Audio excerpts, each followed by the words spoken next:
Hey, what's up, guys? It's the Crypto Ginger here. Just wanted to bring you a quick update on some things happening in the cryptocurrency world.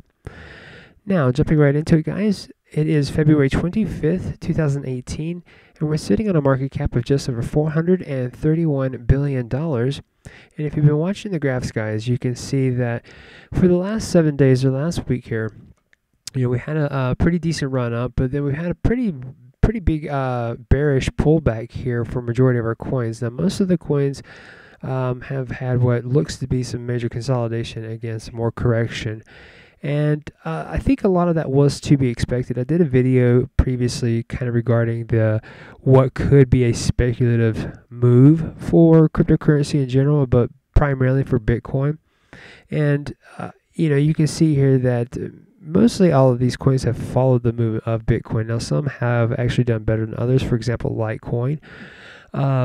You can actually see that it's actually had a pretty nice bull run here within the last 24 to 48 hours. Now, I would imagine that this right here, as far as news is concerned, is having to do with the Litepay card, which, if you're unfamiliar with this, I did a video on Litecoin explaining that on February 26th, Litepay will actually be opened up and available for use with the Litecoin. So you will be able to exchange your Litecoin for fiat currency with your card, just like BitPay with Bitcoin. So, and of course, I kind of go over this here. This is Litepay did this because the people asked BitPay to accept Litecoin and they wouldn't. So they took the challenge and decided to build the infrastructure, which is again set for the 26th. So for my time, it would be tomorrow, and for some of you guys, it's already the 26th. So this implementation could already be in effect for you guys. Now, that's part of what I would suspect is our driving force for seeing the market cap go up within the near future here. But my guess is that we should be able to see hopefully $1 trillion market cap this year. And other driving forces that would potentially help that out would be things such as this right here, where we have the Lightning Network being implemented for Bitcoin. Ethereum will have their own version, which is called Sharding. And their goal is to really work on their scalability and build it to the magnitude and scalability of places like Visa or companies like Visa. So this won't be something that to see immediately. They speculate roughly around the next 3 to 5 years, but this could easily change the game for Ethereum, and especially knowing that they are a platform that other coins have been built off of. The scalability will definitely help resolve future contracted out coins that again build off of Ethereum platform. Now, they use this example here that Visa processes upwards of 15,000 transactions per second, while Ethereum's is only 10 to 30. So if they want to get to that magnitude of Visa, it might take some time, but imagine how fast your transactions would be when you're using Ethereum. They also state that they're wanting to move from proof of work to proof of stake. So this could potentially help in regards to in the future having issues with mining and the use of electricity and things of that nature there. So I think it's a decent move on Ethereum's part to work on this and get that scalability issue resolved. Again, another reason why we could potentially see the current the market cap be driven up to around $1 trillion. Now, what I'm about to go over here in the next bit of this last information happens to deal with the government and how they could potentially have a hand in driving the market cap up. Now, before we jump into this, I want to say that we do happen to have upcoming Bitcoin futures possibly to take place, and I've been reading that we can see that happen roughly around April, maybe May, but we will see, again, Bitcoin futures potentially take place, and when that does happen, that will be something we could see easily help drive up the price point of cryptocurrencies altogether. Now, of course, if you followed anything with the Bitcoin futures from the previous experience, they weren't really bet on until cryptocurrencies really hit their all-time highs, and then speculation was that they shorted all of the cryptocurrencies. So my guess is that we could see a similar trend with cryptocurrency. So you buy in now, for example, you could ride the wave all the way up until we have some sort of major announcement about Bitcoin futures being possibly shorted on by investors. So Again, these are all just speculations and things that I would imagine help drive the price up. But outside of that, going right into this bit of news here, Coinbase has had to really release the data of about 12,000 users, US-based users, who have used Coinbase as part of their exchange, and they had to disclose this to the IRS. Now, why I say that this is something that could help drive up the price is that we see things of this nature here where you're really kind of forcing any type of cryptocurrency investor who made, for example, $20,000 or more through their accounts to have to pay their taxes, or at least be identified by the IRS to pay their taxes. And it's interesting, we have this information here of people who are going to be now more or less enforced by the IRS to pay cryptocurrency taxes. You have articles such as this right here coming out of stopthefud.wordpress.com. Now, this is an article linking kind of very similar to a video I did about Arizona wanting to implement a bill for accepting Bitcoin for tax payment. Well, so is Georgia now. It looks as though Georgia is wanting to do a very similar thing that Arizona is doing. And how convenient now that the United States is going through their tax season, which usually lasts around the middle or the beginning or middle of April.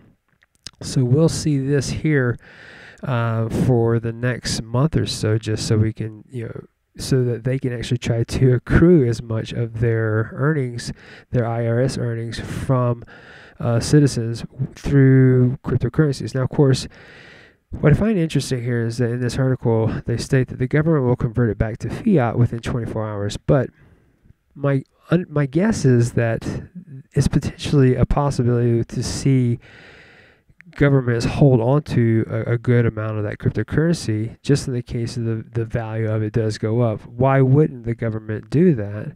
Very much like regular investors who hold on to cryptocurrencies. Now, of course, they'd definitely be wagering against the odds of losing that value. But if there's a lot of control from the government to drive up the price of Bitcoin and cryptocurrencies, then I can only imagine that anybody involved with collecting it, especially in the IRS, they would have some sort of know-how, some sort of insider trading, for example, information. So again, just speculation, but again, what I would suspect is going to be a driving force for seeing the cryptocurrency market go up. Now, of course, if they do sell out a lot of that money going into taxes from cryptocurrency, that might drive the price down just as well. We never know.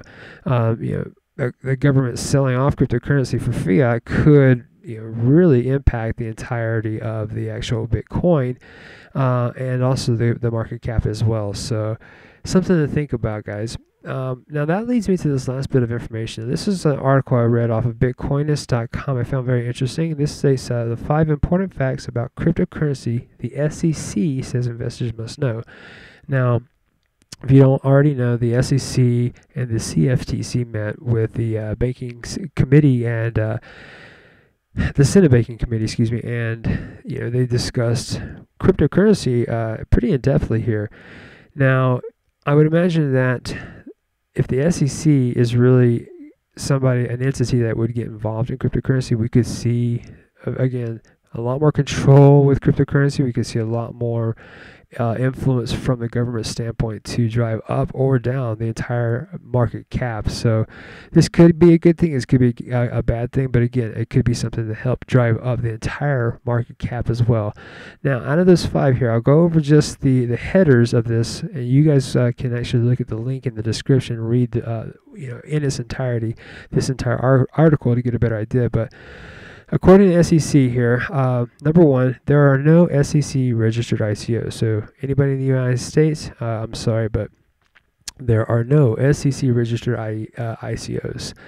Of course, number 2 here, the SEC can't always have your back. So in situations such as BitConnect, there's not much that they can do in order to help you gain your losses. I apologize.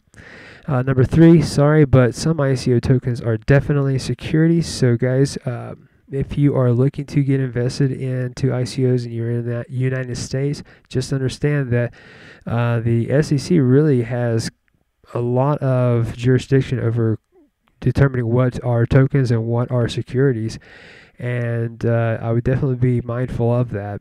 Number 4, the SEC treats cryptos like currencies. So if you're going to be making any money off of cryptocurrencies, guys, it's going to be looked upon as currencies, and they're possibly going to be part of the impact that allows for this to be heavily regulated by the IRS. So you are going to be taxed on that, just even with the help of the SEC treating it as such. But this leads us to number 5. The SEC likes crypto. So interesting enough, guys. Out of all of this that might seem negative, the SEC does actually like crypto, and they kind of see it here as this major type of fiat, or this type of currency that might even overshadow your standard regular fiat currency, just because of how impactful cryptocurrency is. So again, I'll leave this in the description here as far as the link, and you guys can read over that. Let me know what you guys think about all this. I know it was kind of long-winded here in regards to explaining this, but I wanted you guys to get a general idea of what we could potentially see as just part of why the market cap could be driven up. Now, of course, again, I gave you references to why it could be driven down, but being optimistic about this, we could easily see the cryptocurrency market cap hit $1 trillion this year. So let me know what you think about that, guys. If I'm way off, please let me know. I definitely love hearing from you, and I love seeing seeing your guys' comments and reacting to those. And I look forward to hearing from you. Like I said in the beginning there, or with most of our videos, if you like what you see, hit that like button, and if you're new to the channel, hit that subscribe button as well. And guys, if you are want to chat with me, definitely visit me here on Twitter. I usually I'm on my account pretty much all the time, checking this out, checking anything that you guys might post. And also this is my my YouTube channel, so like I said, just follow me on here.